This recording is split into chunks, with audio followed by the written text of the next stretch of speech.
কি নাই, হয়তোবা রাজনৈতিক কোন্দলের কারণে দু একজনের নামে হামলা মামলা হয়েছে। দেশের ক্রিকেটের সব থেকে বড় পোস্টার বয় সাকিব আল হাসানের নামেও খুনের মামলা দিতে আমরা দেখেছি। আসলে ভাই কথা হচ্ছে, বাংলাদেশ হচ্ছে পৃথিবীর মধ্যে এমন একটা দেশ, যেই দেশ থেকে নোংরা রাজনীতি সারা পৃথিবীতে পাচার হয়। বাংলাদেশ কোনো কিছু সাপ্লাই দেওয়ার দিক দিয়ে এক নাম্বার না হলেও নোংরা রাজনীতি সাপ্লাই দেওয়ার জন্য সারা বিশ্বের মধ্যে এক নাম্বার। সেটা সব থেকে বড় দিক হচ্ছে সাকিব আল হাসানের নামে খুনের মামলা।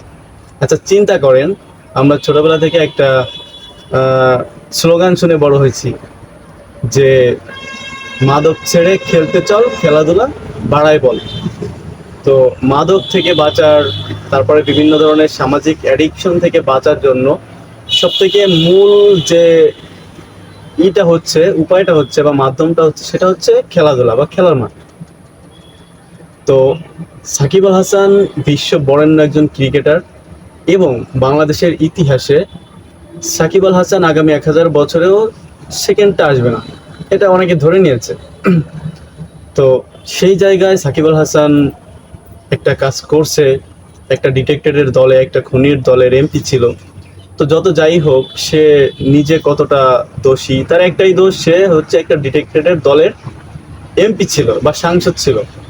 তো এর জন্য তো তার বিরুদ্ধে মামলা করতে হবে। আর ভাই, আওয়ামী লীগের তো অনেক বড় বড় ভালো ভালো সাংসদ ছিল, এমপি ছিল।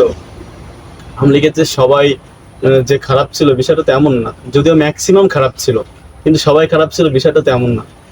তো যাই হোক, সেই জায়গা থেকে আমরা মনে হচ্ছে কিছুটা বের হতে পারতেছি। বাংলাদেশের ক্রিকেট ক্লাব বলেন, বাংলাদেশের ফুটবল বলেন, বাফুফে বলেন, প্রত্যেকটা জায়গায় আমাদের নতুনত্বের আভাস দেখা দিচ্ছে।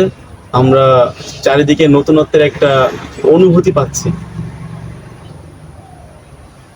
তো সব মিলিয়ে বলা চলে যে আমাদের ক্রিকেটের দিনগুলো এখন খুব ভালো যাচ্ছে।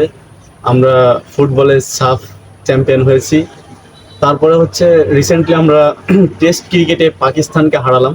বাংলাদেশের যেটা হচ্ছে স্বাধীন হওয়ার পর বাংলাদেশের জন্য সব থেকে অনেক বড় একটা অর্জন, যে ইতিহাসে আমরা প্রথম পাকিস্তানের মাটিতে পাকিস্তানকে টেস্টে হয়টাস করলাম।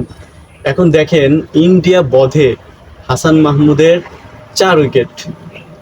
তো এটা কি আসলে আমাদের জন্য মানে যে বাড়তি একটা যে আমাদের অনুপ্রেরণা, সে অনুপ্রেরণা নয়?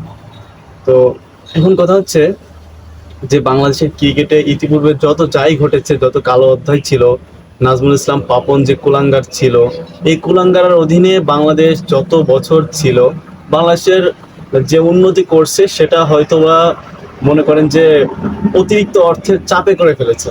আসলে ভালো কোনো কিছু ছিল না দলের মধ্যে। একটা প্লেয়ারের সাথে সাকিব তামিম বাংলাদেশের নিঃসন্দেহে বাংলাদেশের দুইজন বেস্ট পারসন। তো তাদের দুজনের মধ্যে কোন্দল দ্বন্দ্ব। তো বিসিবি প্রেসিডেন্ট যে, তার সাথে প্লেয়ারদের ভালো কোনো কমিউনিকেশন নেই, দলের মধ্যে ভালো কোনো কমিউনিকেশন নেই, বোঝাপড়া নেই। এই অধ্যায়টা আমার মনে হচ্ছে এখন ধীরে ধীরে চলে আসতেছে, মানে চলে যাচ্ছে। তো এরপরে এখন কথা হচ্ছে কি, নাজমুল ইসলাম শান্তকে এখন হচ্ছে ক্যাপ্টেন্সি থেকে বাদ দিতে হবে, টোটালি তাকে ইনডিভিজুয়ালি দল থেকে বাদ দিতে হবে। এই লোকটার আমার মনে হয় না যে এর দলে রাখার কোনো প্রয়োজন। ইয়ং অনেক ভালো ভালো ক্রিকেটার আমরা পাচ্ছি। তো সে এক ম্যাচ ভালো করে আগামী 30 ম্যাচ সে কোটায় খেলে, মানে কোটার যে একটা এই পদ্ধতি ছিল বাংলাদেশে, তো এই কোটার কারণে সে আগামী 30 ম্যাচ পর্যন্ত সে খেলবে, বিষয়টা তেমন না। সর্বোচ্চ একটা প্লেয়ারকে, একটা ইনফর্ম প্লেয়ারকে 3 থেকে 4 ম্যাচ সুযোগ দেওয়া যেতে পারে। 3 থেকে 4 ম্যাচ যদি সে ভালো করতে না পারে, তো সেক্ষেত্রে তাকে আমরা রিপ্লেস করতে পারি, যেরকম আমরা দেখেছি অস্ট্রেলিয়া, যেরকম আমরা দেখেছি ইন্ডিয়াতে। সো যাই হোক, চলমান টেস্ট ক্রিকেটে ইন্ডিয়াকে আমরা পরাজিত করে আমাদের টেস্ট ক্রিকেটের হাতকে আরো শক্তিশালী করতে চাই। আপনারা একমত হলে আমার, না থাক, আপনাদের লাইক কমেন্ট শেয়ার কিছু করা লাগবে না।